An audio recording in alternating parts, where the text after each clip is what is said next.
Caitlin Clark, Shohei Ohtani, Simone Biles, and the best sports moments of 2024.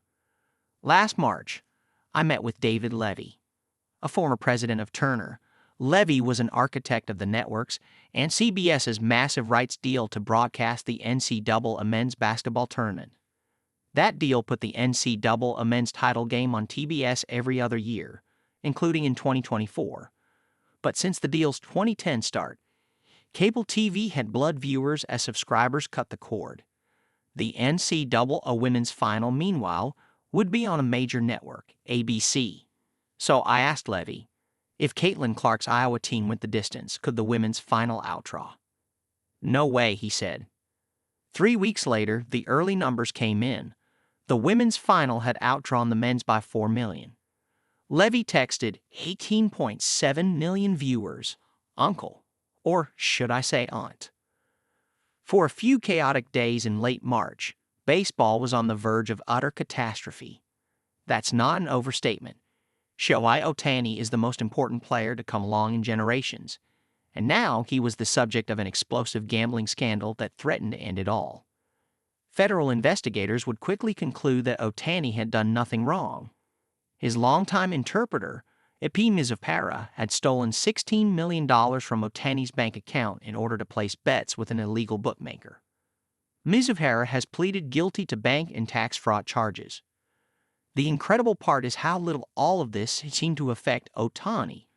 He hit 54 home runs, drove in 130 runs, and stole 59 bases this season, leading the Los Angeles Dodgers to a World Series championship.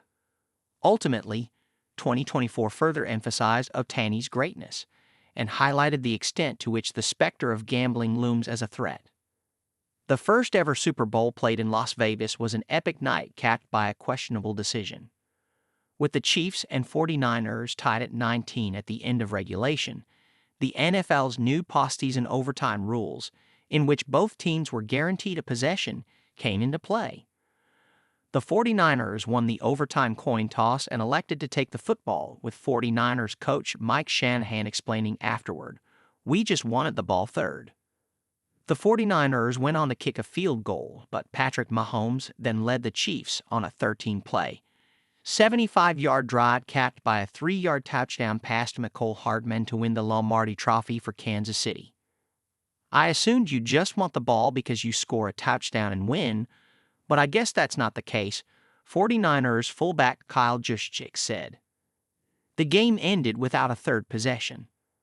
For the most part, cycling is considered a non-contact sport, but what Tadej Pogačar did to the rest of the Tour de France peloton this summer constituted nothing short of a beatdown. I had watched him do this before, up close, at the 2020 and 2021 tours. Only his performance this July felt somehow more impressive to me, as he closed out the race with 3 consecutive stage wins on the French Riviera. The reason? I knew those steep, twisting roads by heart. I was born just up the coast, and riding my bike over the years, I had struggled up those roads and thought I would pass out on those roads. Pogačar, already one of cycling's all-time greats at 26, made them look flat, like he was ambling to the Boulangerie. Only at the end of the day, it wasn't a pain or chocolate waiting for him. It was the Tour's yellow jersey. When you've spent half a lifetime watching England's national soccer team at major tournaments, there are a few things you come to expect.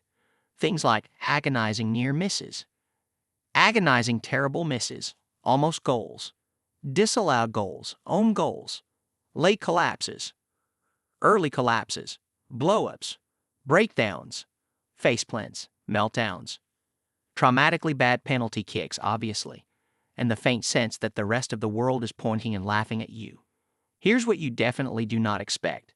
Spectacular overhead kicks in the final minute of stoppage time that double as do-or-die equalizers, averting certain calamity and propelling England toward a stunning knockout round win. Yet that is exactly what Jude Bellingham delivered when he launched himself into midair and swung his right leg above his head in the 95th minute of a Euro 2024 round of 16 encounter against Slovakia. It was a moment of such supreme artistry, audacity, and intestinal fortitude that I briefly knew what it must feel like to be Brazilian, or Italian, or Argentine, or Spanish.